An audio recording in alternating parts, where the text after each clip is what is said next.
سامعین کرام، یہ تھے محترم جناب سید منور حسن صاحب۔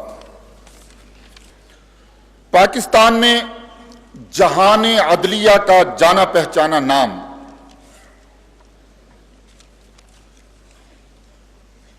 ریٹائرڈ چیف جسٹس سید نسیم حسن شاہ صاحب، ان کی خدمت میں درخواست ہے کہ وہ تشریف لائیں، ہمیں یہ بتائیں کہ آئین اور قانون کی روشنی میں پاکستان میں نظام خلافت کی کتنی گنجائش موجود ہے، نظام خلافت کے قائم ہونے کے بعد خلافت کا آئینی اور قانونی نظام کس قسم کا ہوگا۔ اپنے قیمتی خیالات کا اظہار کرنے کے لیے تشریف لاتے ہیں سابق چیف جسٹس سید نسیم حسن شاہ صاحب۔ بسم اللہ الرحمن الرحیم۔ جناب صدر،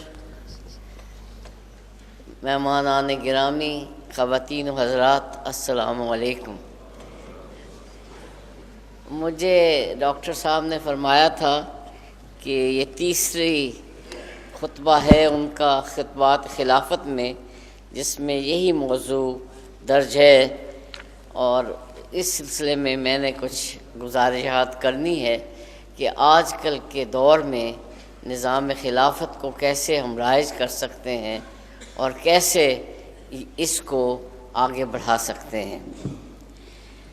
اب یہ نظام خلافت کا جو سلسلہ ہے یہ کافی دیر سے ہمارے سامنے ہے، اور بہت سے لوگوں نے اس پہ بہت کام بھی کیا ہے، اور کچھ کام ضیاء الحق مرحوم صاحب نے بھی کیا تھا، گو ان کی نیت کچھ بھی ہو، لیکن انہوں نے کچھ کام کیا ہے جس کا ہمیں اقرار کرنا پڑتا ہے۔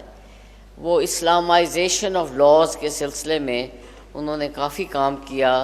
فیڈرل شریعت کورٹ کی تشکیل آئی، شریعت اپیلٹ بینچ کی تشکیل ہوئی، اور باقی تو ہمارے علماء کرام ہر وقت اس بات پہ کام کرتے رہے ہیں۔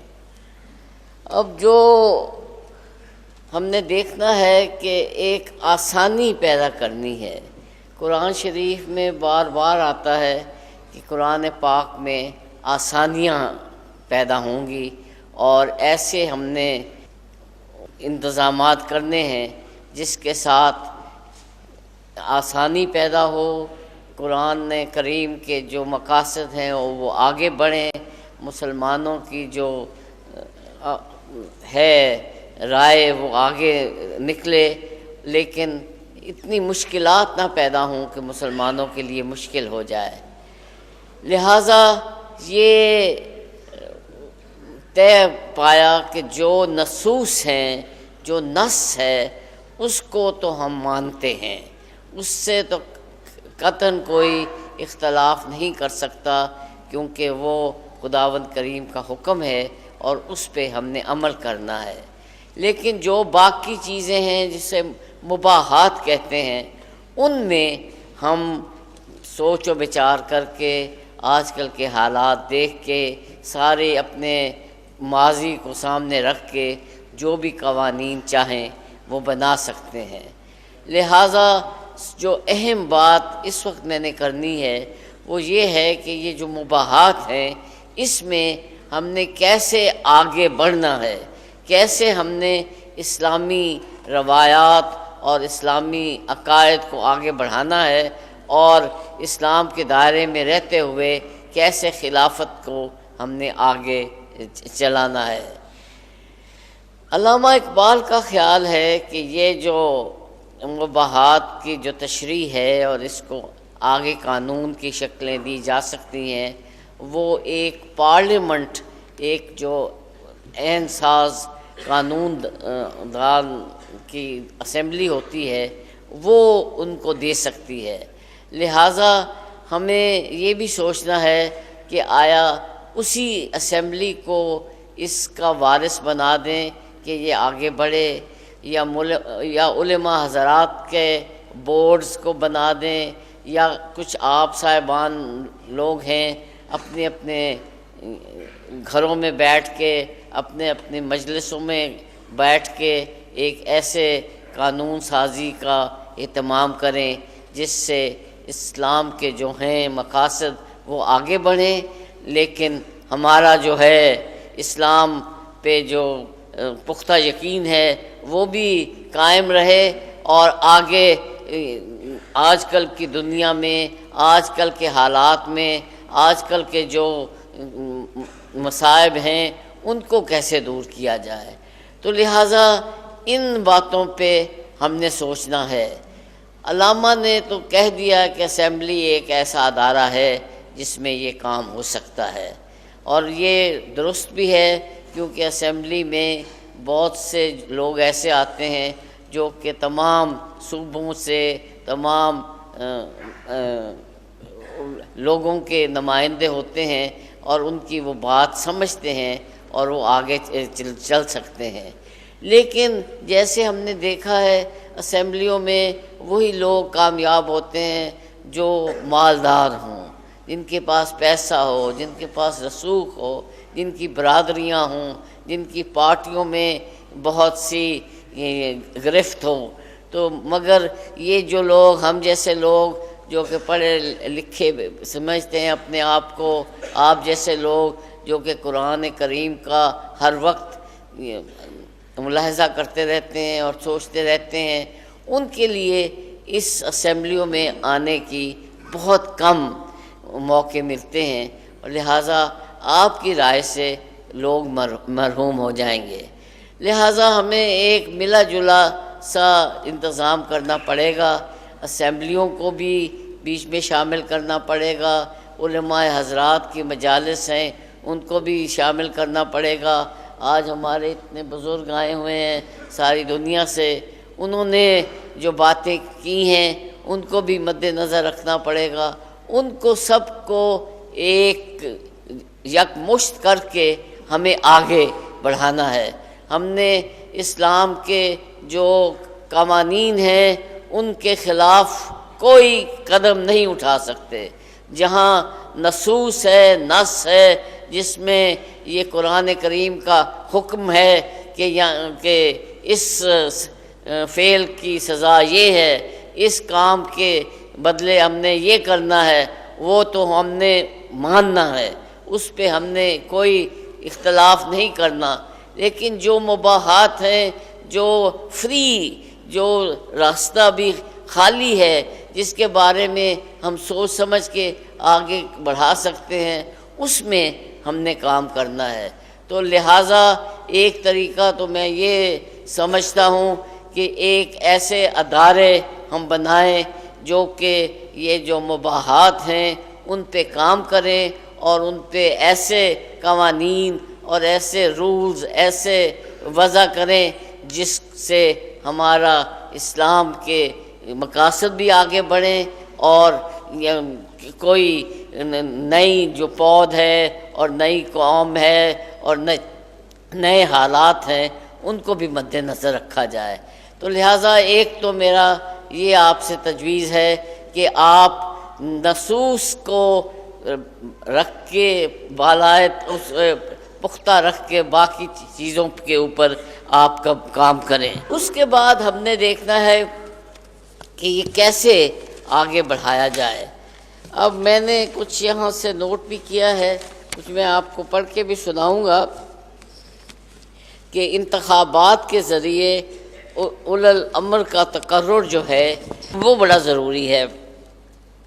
قانونی اور دستوری حقوق کے اعتبار سے تمام مسلمان برابر ہیں، البتہ ذمہ داریاں سپرد کرتے وقت شہریوں کے علم و عمل کے لحاظ سے ان کے مابین امتیاز کیا جا سکتا ہے۔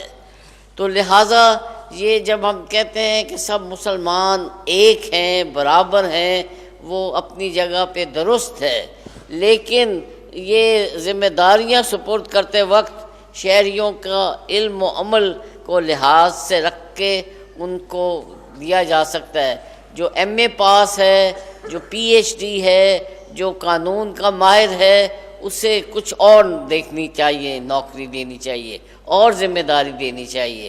جو مزدور ہے جو کاشتکار ہے، جو ریڑھی چلاتا ہے، وہ بھی مسلمان ایک دوسرے کے بھائی ہیں، ایک دوسرے کے ہر لحاظ سے برابر ہیں، ان کے ووٹ برابر ہیں، مگر ذمہ داریاں جو ہیں ان کی الگ الگ ہیں۔ اس کو وہی کام دینا چاہیے جو کہ وہ کر سکتا ہے اور جس کا اس کو کرنے کا شعور حاصل ہے۔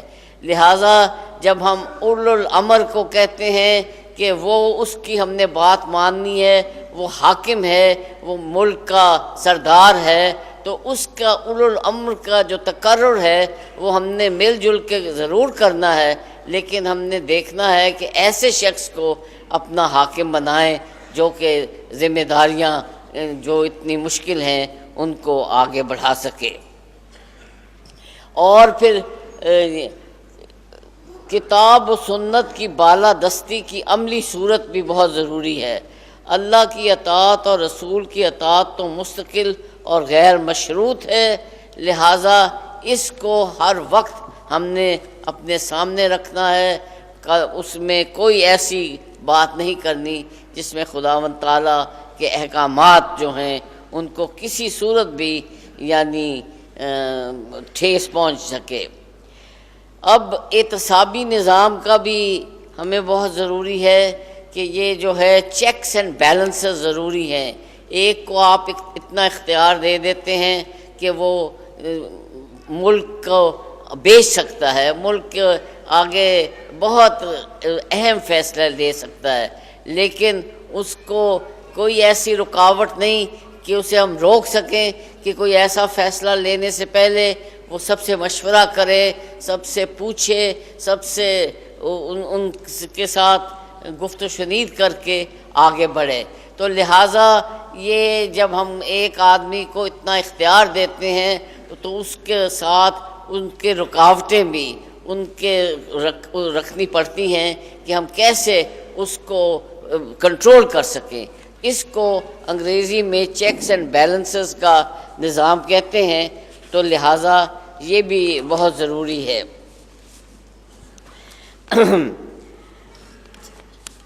اب یہ ایک اور پابندیاں جو اسلام میں ہیں وہ یہ ہے کہ کوئی غیر مسلم خلیفہ نہیں بن سکتا۔ متقنہ کا رکن یعنی پارلیمنٹ کا رکن کوئی غیر مسلم نہیں بن سکے گا۔ ریاست کے پالیسی بنانے والے اہم اداروں کی مرکزیت میں بھی غیر مسلم کو نہیں دی جائے گی، لیکن ان کے جو حقوق ہیں وہ یہ ہیں جان و مال اور عزت اور آبرو کا محفوظ کرنا مسلمانوں کا فرض ہے اور انہیں اس کا پروٹیکشن دینا ضروری ہے۔ مکمل مذہبی آزادی ان کو دینی ضروری ہے۔ عبادت کا ان کو جیسے بھی وہ چاہیں وہ کر سکتے ہیں، اپنی عبادتیں جو ہیں کر سکتے ہیں۔ پرسنل لاء پر عمل کرنے کی پوری آزادی ہوگی۔ آنے والی نسل کو اپنا مذہب جس طرح چاہے پڑھائیں۔ تجارت کرنے اور فروخت میں حصہ لینے کی مکمل آزادی ہوگی اور سرکاری ملازمتیں بھی حاصل کر سکیں گے۔ وزارت بھی مل سکے گی اگر یہ صدارتی نظام ہو اور یہ اسلام اور ہمارے مذہب کے بارے میں کوئی اس میں نہ ہو۔ اگر کسی کو ہیلتھ منسٹر بنا دیا جائے یا کسی کو ایجوکیشن منسٹر بنا دیا جائے تو کوئی اس میں قباحت نہیں ہے، جہاں تک کہ اسلام کے جو اصولوں پہ وہ کوئی اس پہ اثر انداز نہ ہو سکے۔ اب جزیہ کیا ہے؟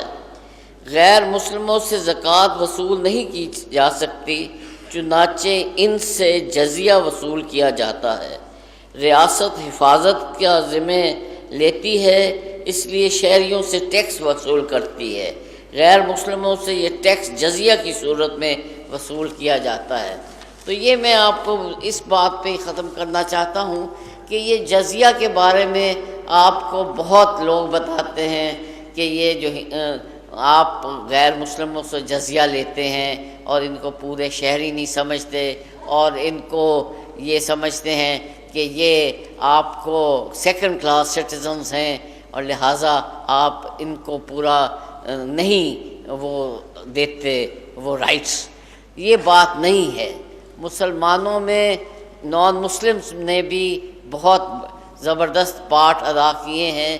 تاریخ میں ایسے ہیں موجود ہیں واقعہ جہاں کے غیر مسلموں نے بھی مسلمانوں کے ساتھ لڑائیوں میں مدد کی. مگر زیادہ جو ذمہ داری ہے مسلمان کی ایک غیر مسلم کی حفاظت کرنے کی وہ مسلمان کے اوپر ہے.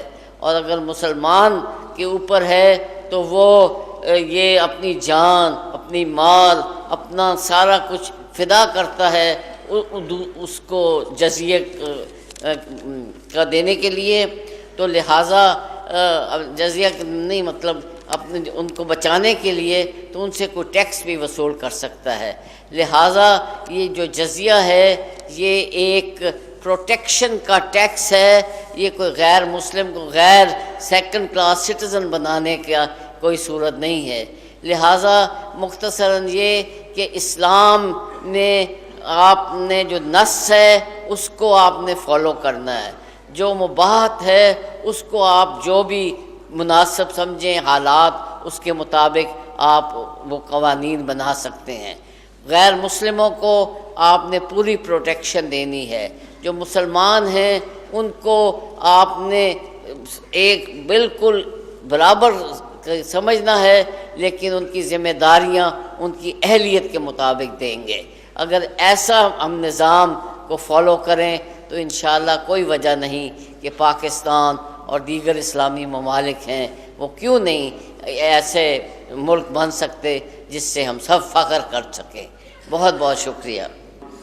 حضرات گرامی، بیک وقت دو تحریکوں سے تعلق رکھنے والے تحریک آزادی کے سرگرم کارکن، تحریک پاکستان کے فعال رہنما حضرت مولانا عبدالستار خان نیازی صاحب، جو ہماری اس نشست کے مہمان خصوصی بھی ہیں، جو مسلم لیگ میں گئے تو نظام خلافت کے لیے، مسلم لیگ میں رہے تو انہوں نے خلافت کا ایک دستور بنا کر مسلم لیگ کے سامنے رکھا، اور جب وہاں سے واپس آئے تو ان کے آنے کے جو بہت سے اسباب تھے ان میں ایک نمایاں سبب یہ تھا کہ یہ پاکستان نظام خلافت کے لیے بنا تھا.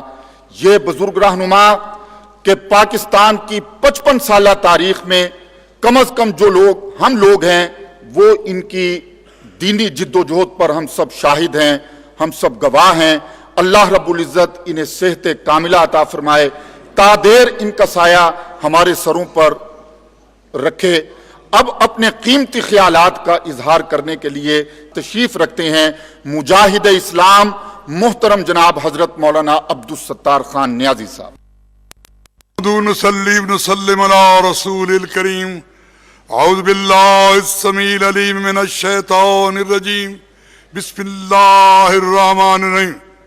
والذي أرسل رسوله بالهدى ودين الحق ليظهره على الدين كله وكفى بالله شهيدا. محمد رسول الله والذين معه أشداء على الكفار رحماء بينهم تراهم ركعا سجدا يبتغون فضلا من الله ورضوانا. صدق الله مولانا العظيم، صدق رسول النبي الكريم، ونحن على ذلك لمن الشاهدين والشاكرين والحمد لله رب العالمين. حضرات علماء کرام، مشائخ اعظام، قائدین ملت، خواتین و حضرات، السلام علیکم. آپ کے سامنے ڈاکٹر اسرار احمد صاحب مدد اللہ علی نے جس انداز میں تاریخ خلافت پاکستان کا تعارف کرایا ہے، اس تاریخی انداز میں، دینی انداز میں، سیاسی انداز میں پیش کیا ہے، وہ قابل قدر ہے. جس دن سے انہوں نے تاریخ خلافت پاکستان کے متعلق آواز بلند کی، میں ان کی تائید کر رہا ہوں. ویسے میں آپ کو بتانا چاہتا ہوں کہ میں نے 1939 سے جب مسلم پریشد کے بعد صدر تھا، اس وقت قائد اعظم کے سامنے خلافت پاکستان سکیم پیش کی تھی دہلی میں. قائد اعظم نے کہا کہ ایوری سیزر سکیم پر your scheme is very hot. میں نے کہا sir it is hot because it's come out from a hard boiling heart. میں نے کہا کہ ہم نے خیر امت کو تصور دیا ہے اسی کو بنا پیش کیا ہے۔ اس کے بعد ہم نے سن 40 میں جب پاکستان کی قرارداد منظور ہوئی تو اسی میں ابھی بھی حال اسلامی کالج میں خلافت پاکستان کانفرنس بھی کیا ہے۔ سن 1956 میں خلافت پاکستان کا منشور ہم نے حکومت کو پیش کر دیا اور دستور بھی دیا ہے، اور میں نے میم شین رحمت اللہ علیہ نے مل کے پاکستان کیا ہے، کیسے بنے گا، ہوگا کیا، 250 صفحے کی کتاب بھی لکھی ہے۔ مجھے خوشی ہے جو جدوجہد میں نے کی حکومت کے سامنے پیش کی، اور حکومت کے اندر جو باتیں آ گئی ہیں، 33 علماء نے 22 نکات کے پروگرام دیا، قرارداد مقاصد جو اب آئین کا حصہ بن گئی، اور خود آئین کے اندر جو پرنسپل پالیسی کے اندر یہ ہے کہ پاکستانی مسلمانوں کو شریعت کا پابند بنایا جائے گا۔ دفعہ 27 کے اندر ہے کوئی قانون پاکستان میں ایسا نہیں بن سکتا ہو جو قرآن و سنت کے خلاف ہوگا، تمام قوانین کو قرآن و سنت کے مطابق ڈھالا جائے گا۔ اور پھر یہ بھی دفعہ 6 کے اندر ہے آئین کے اندر کوئی شخص آئین کے اندر رد و بدل کرے، ترمیم تصحیح کرے، غداری و بغاوت کا مرتکب ہے، اس کا موت ہے۔ 2 باتیں ایسی بھی ہو چکی ہیں جس سے میں سمجھتا ہوں کہ خلافت پاکستان کے قیام کے لیے حضرت ڈاکٹر صاحب کی جدوجہد انشاءاللہ کامیاب ہوگی۔ میں انشاءاللہ ان کا پورا ساتھ دوں گا، جدوجہد کروں گا۔ اس کے اندر یہ لکھا گیا کہ جو اس کی ترمیم و تصحیح کا رد و بدل کرے گا بغاوت مرتکب اس کا موت ہے۔ سن 54 کے اندر میں نے سارا پیش کیا۔ اصل بات جو آپ نے تقاریر سن لی ہیں، ہر پہلو آ چکا ہے، آپ کے سامنے انگریزی مفصل تقریر ہوئی ہے۔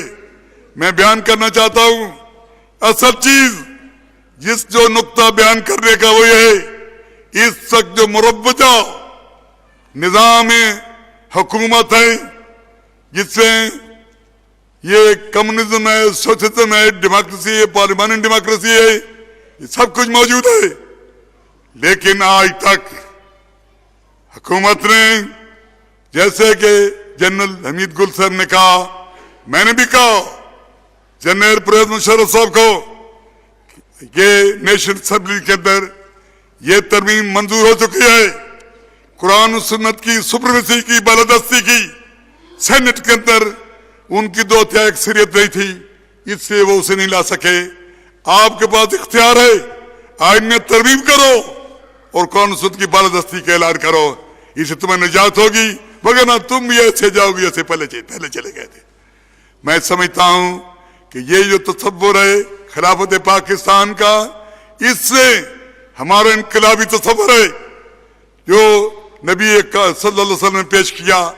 میں سمجھتا ہوں آج تک روئے زمین تک ایسا کوئی انقلاب نہیں ہوا۔ ان اکرمکم عند اللہ اتقاکم، نسل، وطن، قومیت، علاقائت، رنگ، زمان، نسل، قومیت، کلیسا، سلطنت، تہذیب، رنگ، خواجگی نے خوب چن چن کے منائے مسکرات، کتبنا نادا خیالی دیوتاؤں کے لیے شکر کی لذت میں لٹوا گیا نقد حیات۔ یہ مصیبتیں، یہ پریجوڈیسز، ان لعنتوں سے نجات حاصل کرنے کے لیے یہ جو تصور ہے، میں سمجھتا ہوں کہ آئین کے اندر سب کو اسلامی نقطہ نگاہ سے پیش کرنا ہوگا۔ قومیت کا تصور کیا ہے، ریاست کا تصور کیا ہے، تشریع قانون سازی کیسے ہوگی، اقتدار کیا ہے، کس کو ملے گا، کون مقتدر ہے، ملکیت کیا ہے، علم و حقیقت کیا، عدلیہ اور طبقہ واریت کیا ہے، تفصیلات میں نے باقاعدہ آئین کے اندر پیش کر دی ہیں۔ لیکن اس وقت میں آپ کو بتانا چاہتا ہوں کہ یہ جو پاکستان کا تصور ہے، اس کے اندر نبی پاک نے اعلان کیا، عربی کو اجمی پر، اجمی کو عربی پر، کالے کو گورے پر، گورے کو کالے پر، کوئی فضیلت نہیں ہے۔ فضیلت ہے کنتم ابناء آدم تراؤ، تو آدم کی اولاد ہو، آدم کو مٹی سے پیدا کیا۔ پھر آپ نے میدان عرفات میں جو اعلان کیا، آپ نے پوچھا، عجیب انداز ہے خطاب کا، لوگ آج کون سا دن ہے؟ صاحب نے اللہ اور رسول عالم، اللہ اور رسول جانتا ہوں یہ حج کا دن نہیں ہے، ہاں حضور حج کا دن ہے۔ مہینہ کون سا ہے؟ پھر وہ اللہ اور رسول عالم فرما کہ یہ حج کا مہینہ نہیں ہے، ہاں حضور حج کا مہینہ ہے۔ یہ حرمت کا شہر مکہ نہیں، ہاں ہے۔ پھر کیا کہو اس نے؟ ان دماءکم اموالکم اعراضکم انفسکم علیکم حرام حرمت فی یومکم ھذا فی شہرکم ھذا بلدکم ھذا، تمہارے جانیں، تمہارے مال، تمہارے خون ایک دوسرے کے لیے ایسے واجب الاحترام ہیں جیسے کہ تمہارے آج کا حج کا دن واجب الاحترام ہے، مہینہ واجب الاحترام ہے، مکہ واجب الاحترام ہے۔ یہ انقلابی اعلان نبی پاک کا عزت آبرو کا تحفظ، یہ بھی نبی کی ارشاد ہے کہ الخلق علی عیال اللہ، یہ پہلا سبق تھا کتاب خدا کا کہ ساری مخلوق کنبہ خدا کا۔ آپ نے اس انداز میں جان مرض آبرو کے تحفظ کا اعلان کیا، اس انداز میں اخوت حریت مساوات کا اعلان کیا، اور اس انداز میں فرمایا تمام انسان بھائی بھائی ہیں۔ یہ انقلابی اعلان ہے، یہ خلافت اس کی ترجمان ہے۔ خلافت ایسے خلافت راشدہ ہے، خلافت بنو امیہ ہے، خلافت عباسیہ ہے، خلافت فاطمیہ ہے، خلافت عثمانیہ ہے، یہ ایک تصور ہے، ایک علام ناج نبوت، یہ آئیڈیل خلافت ہے، یہ خلافت راشدہ ہے۔ اس کے متعلق نبی فرمایا علیکم بسنتی سنت خلفائی راشدین مہدیین، میری سنت کی اتباع پر فرض ہے، خلفاء راشدین پر فرض ہے، اور پھر جو مہدی ہیں اور ہادی ہیں، ہدایت یافتہ ہیں۔ اس کے بعد نظام آتے رہے، اچھے لوگ بھی پیدا ہوتے رہتے، جس طریقے بھی ڈیموکریسی موجود ہیں، کوئی آئیڈیا ڈیموکریسی، ایک بھارت کی ڈیموکریسی ہے، ایک دوسری ڈیموکریسی ہے۔ ان کا تصور نہیں ہے قومیت اور نسلیت کا کہ آج بوسنی ہرزیگووینا کے اندر جس طرح قتل عام ہوا، جتنے تو لوٹی گئی، 50,000 عورتوں کے ساتھ بل جبر کیا گیا، حرامی بچے عیسائی بنا لیے گئے، کوسوو کے اندر، چچڑے کے اندر، عراق کے اندر کچھ ہو رہا ہے، یہ لعنتی، یہ جارحانہ حکومت کے نظام ہے، اور یہ مقتدر امریکہ اور یورپ اور سب لوگ آج کیا ہے؟ ان کو تو یہ خطرہ ہے کہ ہم لوگوں نے پلیتیت کو، ہومو سیکشولیٹی کو باقاعدہ قانون بنا دیا۔ انگلستان کے اندر قانون پیسہ بنا دیا گیا ہے کہ مرد سے شادی کر سکتا ہے، عورت سے شادی کرتی ہے، اور خود بالکل جیسے کہا کہ فوجی سے بدکاری کوئی حرج نہیں ہے۔ اور اس وقت ہزاروں عورتیں نیو یارک کے اندر موجود ہیں، حرامی بچے ان کے موجود ہیں، باپ گن کو نہیں بتا۔ یہ پلیت لوگ جنہوں نے کہ انسانیت کو تباہ کیا، اور افغانستان کے اندر جھوٹے الزام لگا کے وہاں کوئی تشدد نہیں ہے، کوئی دہشت گردی نہیں ہے، 95% علاقوں وہاں فاتح بن گئے ہیں۔ اس کے باوجود آج ہم سید مسعود کو بھارتی امداد دے رہے ہیں، کیوں دے رہے ہو؟ کیوں نہیں تسلیم کرتے اس کو؟ آج یہ کہہ دیا کہ تم سامان کیوں؟ وہ سامان کیوں چیز ثابت کرو، اس جرم ثابت کرو، ایسے کیوں ثابت کر دے؟ قرآن میں آیا ہے کوئی آدمی ایک شخص کو بچاتا ہے، ساری کائنات کو بچاتا ہے، ایک کو مارتا ہے، سب کو مارتا ہے۔ اگر طالبان سامان نہیں دیتے، کیوں دے تمہیں؟ اور پھر کل تو تم افغانستان کی امداد کے لیے کھڑے تھے، کل تم نے ان کی تائید کی روس کے خلاف، آج تم دونوں چور، دونوں بدماش اکٹھے ہو گئے ہو اور آج افغانستان کو تباہ کرنا چاہتے ہو۔ پھر تم افغانستان کی تباہی پاکستان پر 8,000 ایک دن میں آ گئے، ابھی آ رہے ہیں، مہاجر آ رہے ہیں، تباہ کر پھر ایران کو تباہ کرنا چاہتے ہیں، علیہ السلام تباہ کر رہے ہیں۔ ہر چوتھا مسلمان روئے زمین پہ، چوتھا انسان مسلمان ہے۔ 1.25 کروڑ روئے زمین پر مسلمان موجود ہیں، 56 ہماری حکومتیں، لیکن حکومتوں کے اندر بھی نہ افغان نہ ترکو تتارم چمن زادم ازک شاخسارم تمیز رنگبو برما حرامست کہ ماں پرورد یک نہ بہاریں۔ سیدنا صدیق اکبر نے پہلے خطبہ خلافت میں جو اعلان کیا، وہی ہمارا ڈاکٹر صاحب کا ہمارا وہی عنوان ہے، ایھا الناس انی قد ولیت علیکم لست بخیرکم ان امرتکم بکتاب اللہ و سنت نبی فاتبعونی فان زغت فکذبونی۔ اے لوگو، تم نے مجھے اپنا والی بنا دیا ہے، مجھے تم پر کوئی قانونی ترجیح نہیں ہے، لیکن کہا کہ اگر میں کتاب و سنت کے مطابق چلوں میری تابعداری کرو، اگر ہٹوں تو مجھے سیدھا کر دو، ہٹا دو۔ پھر یہ اور انقلابی اعلان کیا، ان اقواکم اندی ضعیفن اضعفکم اندی کبھی، بڑا کہتا ہے طاقتور ہوں، فن خان ہوں، وہ طاقتور میں نزدیک طاقتور نہیں ہے، کمزور ہے، اس کے دماغ کا خنداس میں نکالوں گا، جو کمزور ہے مسکین ہے اس میں کھڑا ہوں، ضعیف اگر نظر پڑے رسول کا جمال بن، کبھی اگر ہو سامنے تو کارے ذوالجلال بن، خدا کے آگے سر جھکاؤ کہ سرکشوں کا سر جھکے، قضا ستم گروں کی ہو ستم زدوں کی ڈھال بن، وطن کے ساتھ دین بھی گر عزیز ہے تجھے، یہ بن گیا ہے پہلوی تو ساتھ ہی بلال بن۔ یہ بھی فرمایا صدق امانتن والکذب خیانتن، سچائی امانت ہے، جھوٹ خیانت ہے، الصدق جنجی والکذب جہلک، سچا کامیاب ہوتا ہے، جھوٹا برباد ہوتا ہے۔ یہ بھی فرمایا نبی پاک صلی اللہ علیہ وسلم نے تمہارے پاس جہاد فرض کر دیا گیا ہے، تا قیامت کر دیا گیا ہے، جو شخص جہاد شروع کر دینے کا منافق ہے، وہ گندا ہے، پلیت ہے۔ میں سمجھتا ہوں یہ انقلابی تصور، یہ جتنے نظام موجود ہیں، یہ پارلیمنٹ ڈیموکریسی ہے، سب جو ہے ان کو ختم کر کے میان امتاں والا مقامات، کیا امت دو گیتی را امام است، نیاسا دلش اضافرینش خواب و خستگی پرو حرام است۔ یہ خلافت کا نظام کل کائنات کے لیے رحمت ہے۔ نبی پاک صلی اللہ علیہ وسلم نے وہاں پر کہیں خطہ حجت الوداع کے فتق اللہ فی النساء، خواتین کے متعلق ان کا خیال رکھو۔ قرآن کیا انقلابی اعلان کرتا ہے، ہن لباس لکم انتم لباس لہن۔ یہ مائیں بیٹیاں بیویاں مائیں تمہارے لیے عزت ہے، وقار ہیں، تم ان کے وقار ہو، لہن ولہن مثل علیہن، ان پر تمہارے حقوق ہے، تمہارے ان کا حقوق ہے۔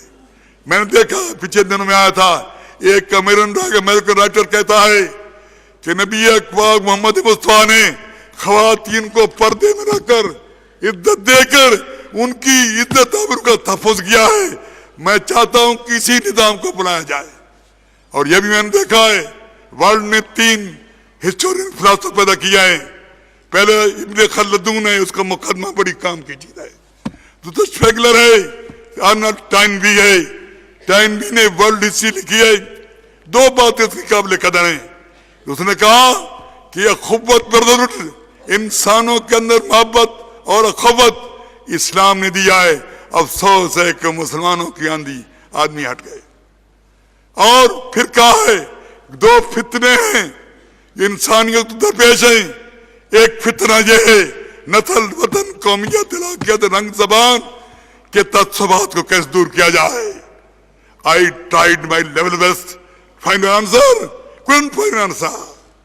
پھر کہتا ہے کہ غریب مسکین کو underdog and downtrodden اس کا جو اٹھایا جاؤ، اس کا بھی جواب نہیں ملا۔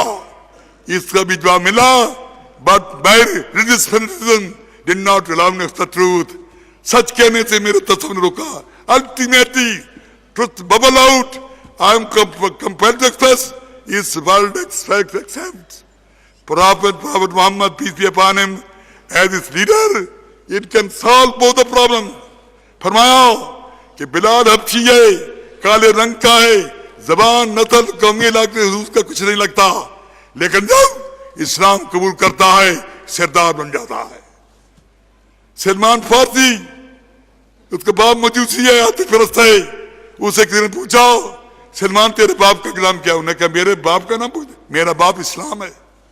فارغ بابو امام باز، ہم تو سلمان زادہ اسلام باز۔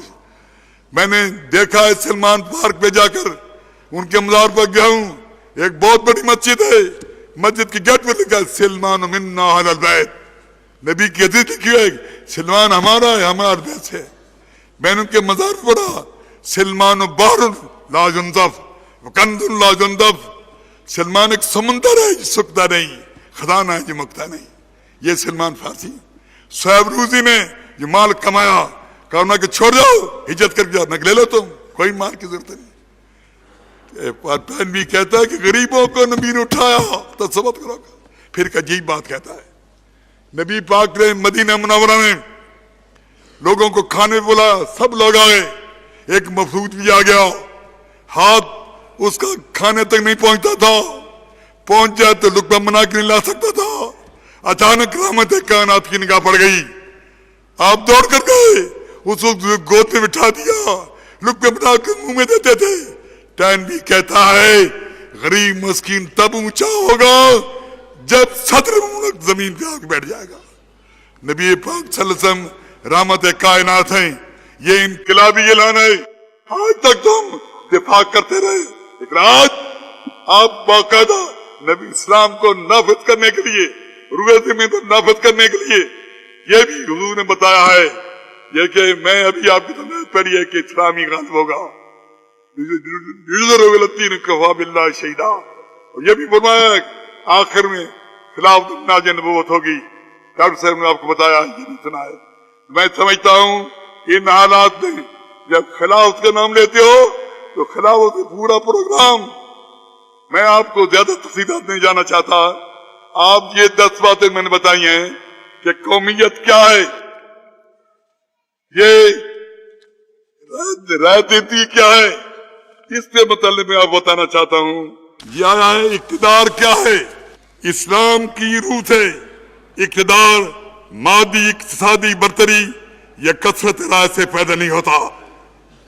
اس کے ماخذ اخلاقی اور روحانی ہیں, انہی شرائط سے متجن ہوتے ہیں. یہ حق رائے دہندگی سے متعلق عنوان ماتات بیان ہو چکے ہیں. پھر حقیقت رائے دہندگی شرائط اقدار کی تخلیق اور استعمال کے ماخذ اور طریقہ کار کو متجن کرنے کی صفات میں شامل ہیں. وہی شخص کہ دوسرے افراد پر حکم چلانے کا مجاز ہے, یہ سب سے اتقی, یہ متقی, عالم زیادہ عالم ہے. حاکم مطلق مالک مطلق اللہ ہے, اس لیے اقدار صفت ربانی ہے. آپ کے اس مقالے کو ہم شائع کر دیں گے. ربانی اور اس وقت اقدار کو تسلیم کیا جائے گا مخلصانہ طور پر احکام الہی کی پابندی کا اعلان ہو. پہلے سے یہ احکام بذریعہ اجماع قانونی حیثیت حاصل کر چکے ہوں. متقی عالم حضرات کی کثریت جس فیصلے پر اتفاق کر چکی ہو اور جس کے لیے مفتی کی قانون عدالت سے باضابطہ فتویٰ اور قاضی کی واقعاتی عدالت سے باضابطہ فیصلہ موجود ہو, خلاف قانون اقدار کو فرعون کی مثال میں قابل مذمت قرار دیا گیا ہے. میں نے یہ کہا ہے کہ we believe agency in sovereignty trusteeship well, حاکمیت میں ہم نیابت مانتے ہیں, دولت میں امانت مانتے ہیں. یہی دولت کا تصور ہے ملکیت کا. اسلام میں غیر معقول لامحدود ملکیت مطلقہ کوئی تصور موجود نہیں. حتیٰ کسی شخص کو اپنی ذات اور جسم پر بھی اختیار حاصل نہیں. کوئی شخص اپنا جسم ناجائز مقاصد کے لیے فروخت نہیں کر سکتا, نہ ہی اسے خودکشی کی وہ اجازت ہے. مالک مطلق اللہ ہے. تمام منقولہ اور غیر منقولہ جائیداد اصولی طور پر اللہ کی ملکیت سے بحیثیت اللہ کے نائب اور خلیفہ شرعی قوانین حضور خاتم النبیین صلی اللہ علیہ وسلم نے صادر فرمائے ہیں. تمام جائیداد منقولہ غیر منقولہ نیابتاً حضور صلی اللہ علیہ وسلم کی ثبوت کر دی گئی ہے. امت اجتماعی طور پر حضور خاتم النبیین صلی اللہ علیہ وسلم کی طرف سے امین ہے.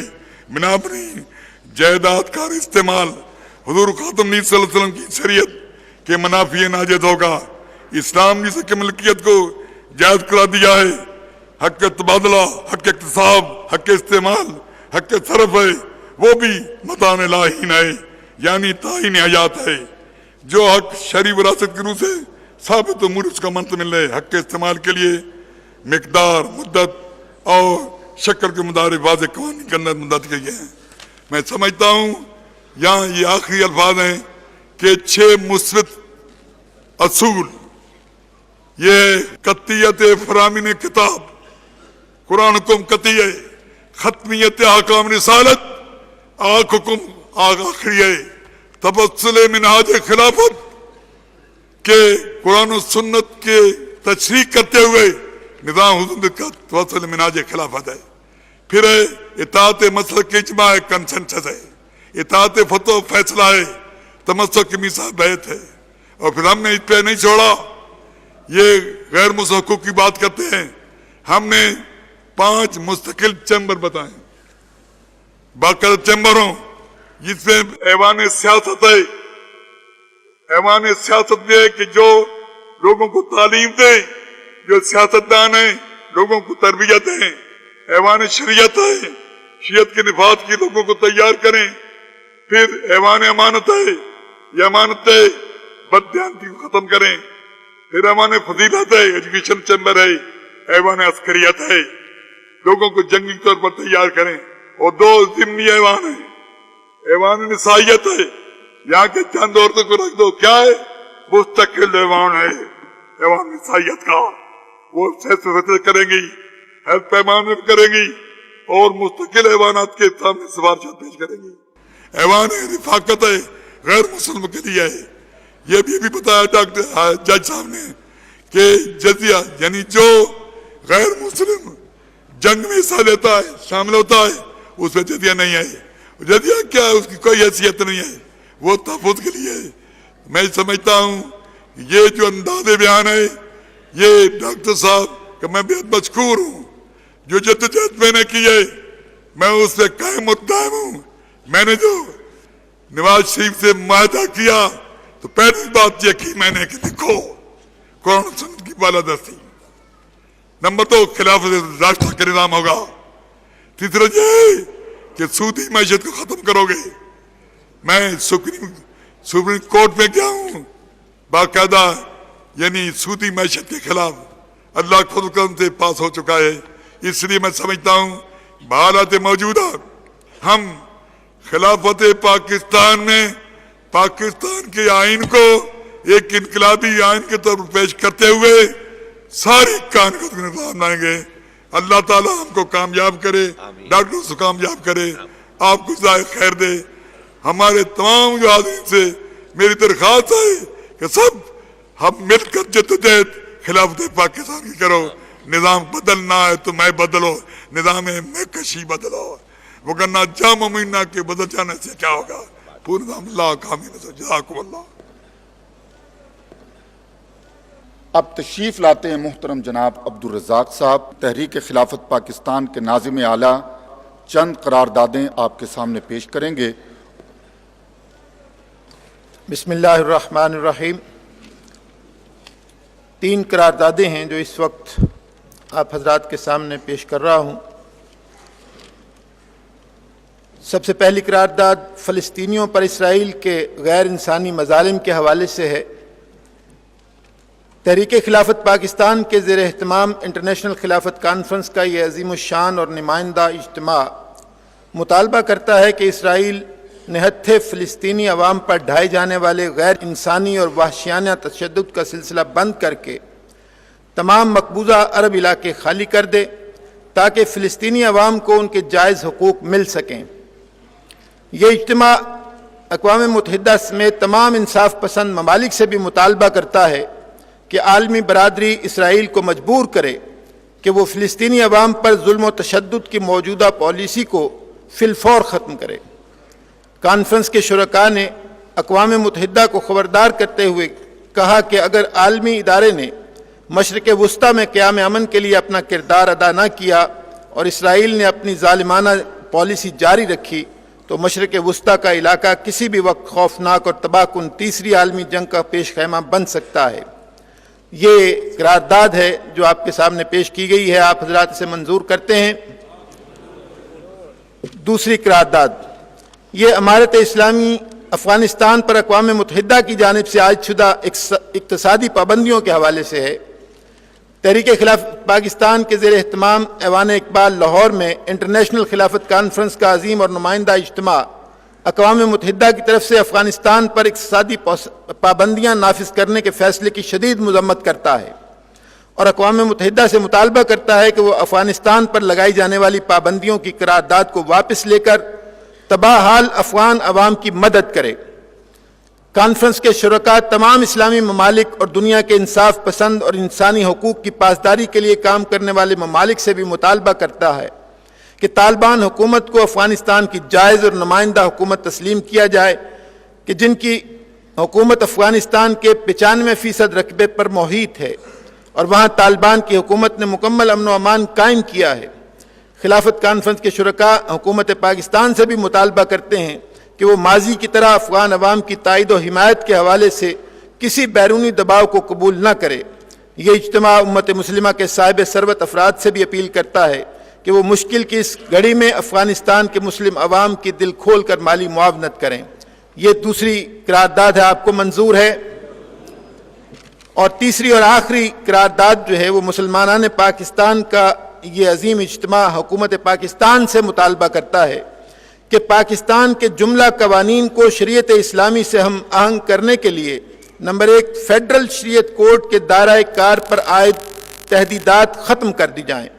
نمبر 2 فیڈرل شریعت کورٹ اور سپریم کورٹ کے شریعت اپیلیٹ بینچ کے جج حضرات کی تعداد میں اضافہ کیا جائے اور ان کی شرائط ملازمت کو ہائی کورٹ اور سپریم کورٹ کے جج حضرات کے مساوی کیا جائے۔